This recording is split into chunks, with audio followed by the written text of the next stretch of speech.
जय माता दी आप सभी को। माँ भगवती महामाया की कृपा सदैव बनी रहे। माता रानी आपको हमेशा खुश रखे, स्वस्थ रखे।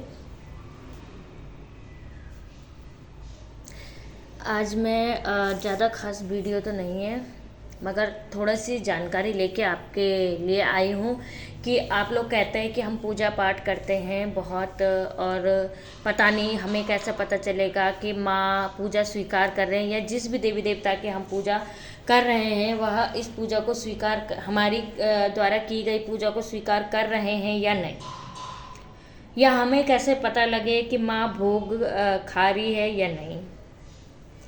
तो बेटा जी, ऐसा है कि जब भी हम पूजा पाठ करते हैं, पूजा पाठ काफ़ी समय से चल रहा है, मंत्र जाप चल रहा है और माला जाप आपका काफ़ी समय से चल रहा है, तो आप लोग कैसे जानें कि हमारी पूजा स्वीकार हो रही है या नहीं। इसके कुछ लक्षण मैं आप लोगों को बताना चाह रही हूँ। आप लोगों ने देखा होगा आमतौर पर कई लोगों के घर के दीपक में फूल बन जाते हैं, अलग अलग आकृति के फूल बन जाते हैं, कभी चंद्र के जैसे, कभी हार्ट शेप में, कभी कमल के फूल के जैसे, मतलब अलग अलग आकृति में फूल बनते हैं। बेटा ये वह क्या है?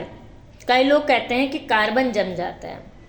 ठीक है, मानती हूँ कार्बन जमता है, कार्बन ही है वो, मैं इस चीज़ को मानती हूँ, मगर अलग अलग शेप वह कैसे ले लेता है, अलग अलग आकृति वह कैसे ले लेता है, यह एक बहुत बड़ा चमत्कार है और भगवान का चमत्कार है, जिस भगवान की आप पूजा कर रहे हैं। यह सबसे बड़ा संकेत है भगवान का कि वह आपके द्वारा की गई पूजा को, आपके द्वारा लगाए गए भोग को स्वीकार कर रहे हैं। सबसे बड़ा प्रमाण होता है ये, जब आपके दीपक में फूल बनता है, भोग में अगर आप अग्यारी के ऊपर लौंग दे रहे हैं और वह लौंग चटक के बाहर गिर जाए, तो समझ लेना जिस भी भगवान को आपने लौंग का भोग दिया है वह भोग उन्होंने स्वीकार कर दिया, माँ भगवती ने भोग को स्वीकार कर लिया। यह बहुत बड़े कुछ ऐसे ऐसे तथ्य हैं कि अलग अलग फूल बनना, लौंग का चटक के बाहर गिर जाना, यह आपका प्रमाण है कि आपकी पूजा पाठ को माँ भगवती स्वीकार कर रही है, या आपके इष्ट स्वीकार कर रहे हैं, आपके कुल देवी देवता स्वीकार कर रहे हैं। कभी आपने देखा होगा दीपक की लौ धधकती है, बहुत तेज हो जाती है, फिर शांत हो जाती है, बहुत तेज होती है, मतलब एक लहराती हुई, नाचती हुई, खूब ऐसा लगती है आज बहुत खुशी दीपक को लग रही है, खुद भी एहसास होता है ये क्या हो रहा है। दीपक की लो लहराती है, बहुत तेज होती है, फिर लो पड़ जाती है। तो यह भी बहुत बड़ा प्रमाण है कि भगवान आपकी पूजा पाठ से खुश हैं। देखो, हम इंसान है, मनुष्य है, हमारे अंदर इतनी ताकत नहीं है हम किसी भगवान के दर्शन कर पाए। तो भगवान हमें हमारी ही की गई पूजा से संकेत देते हैं कि मैं आपकी पूजा से स्वीकार हूँ, मगर भगवान किसी को दर्शन नहीं दे सकते। स्वप्न दर्शन दे सकते हैं मगर दर्शन नहीं देते हैं। बहुत कम चांस, बहुत कम चांस, अहोभाग्य, अहोभाग्य मैं उसको कहूँगी कि भगवान अगर आपको दर्शन देते हैं।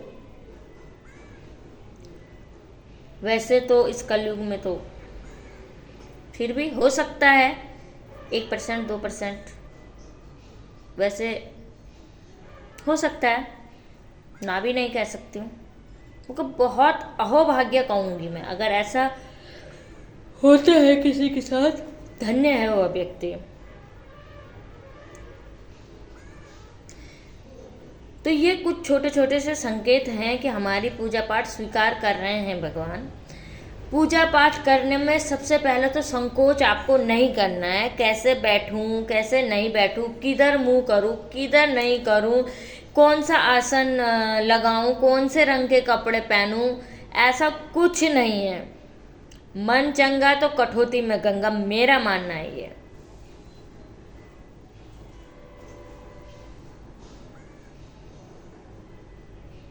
हाँ, सिद्धि साधना के कुछ नहीं, अगर आप कोई सिद्धि कर रहे हैं माला जाप, उसके कुछ नियम होते हैं, मैं इस चीज़ को मानती हूँ, मैं इस चीज़ का वो नहीं करती। पर किस दिशा में मुंह करें, किस दिशा में नहीं करें, अरे जिधर आपने भगवान को स्थापित किया है उधर आप मुंह करिए। कौन सा आसन ले, जिस आसन का आप प्रयोग करते वह आसन ले और अपनी पूजा को कंटिन्यू रखिए।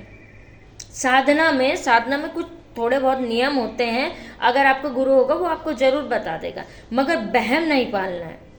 भगवान की पूजा में बिल्कुल भी वहम आपको नहीं पालना है। भगवान है, हमारे इष्ट है, हम उनको चाहे जैसा रखना चाहें वैसा रख सकते हैं। वहम हमें बिल्कुल भी नहीं पालना है, ठीक है। दूसरा, अब जैसे कि हमारे दीपक में फूल बन गया, ठीक है। अब इस फूल का हम क्या कर रहे हैं, ठीक है, और किस प्रकार से इसे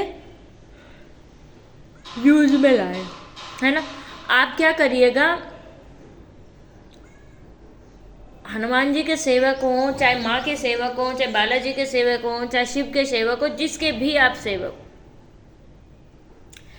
आपने वह जो फूल बना हुआ है, या तो हनुमंती सिंदूर में, चोले के रंग का जो सिंदूर होता है, या सिंदूर में जो रेड कलर का सिंदूर होता है, दोनों में से किसी में भी मिला लेना है।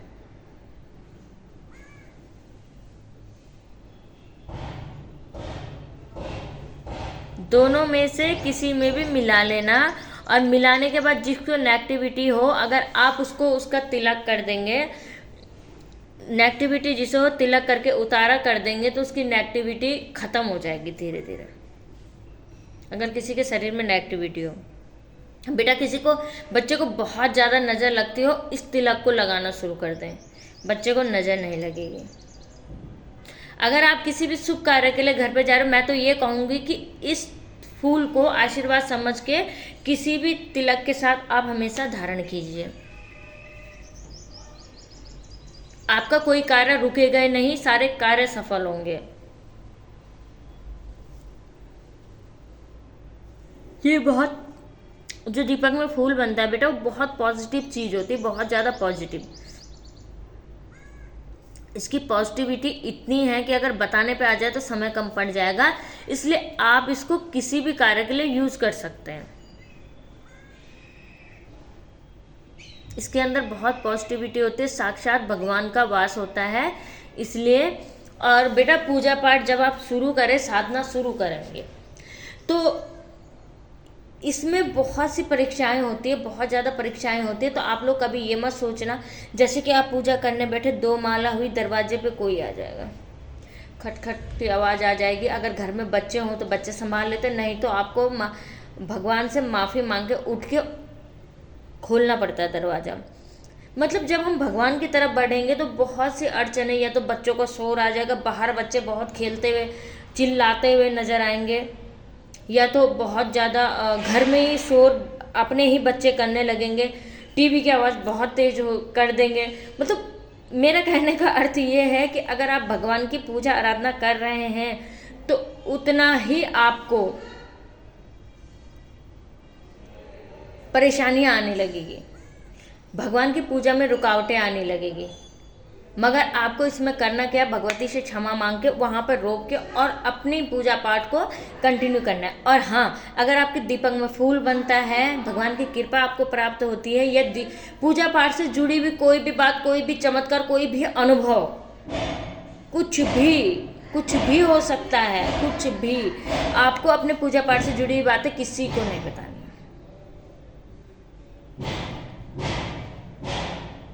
आपको अपने पूजा पाठ से जुड़ी हुई बातें किसी को नहीं बतानी है, ठीक है।